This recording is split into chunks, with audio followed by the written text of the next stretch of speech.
متابعينا الكرام، السلام عليكم ورحمة الله. لن تصدق ما قاله جمال بالماضي عن بن سبعيني ومحرز بعد الفوز على الطوغو، شيء يدعو للفخر.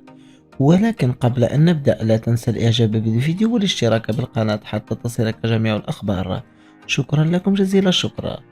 بعد المباراة الرائعة التي قدمها أشبال جمال بالماضي والتي انتهت بثلاث أهداف نظيفة ضد الطوغو في مباراة أظهر فيها لاعب الخضر ما في جعبتهم والمستوى الحقيقي الذي أبانوا عنه في كأس إفريقيا لأمم 2019 بمصر.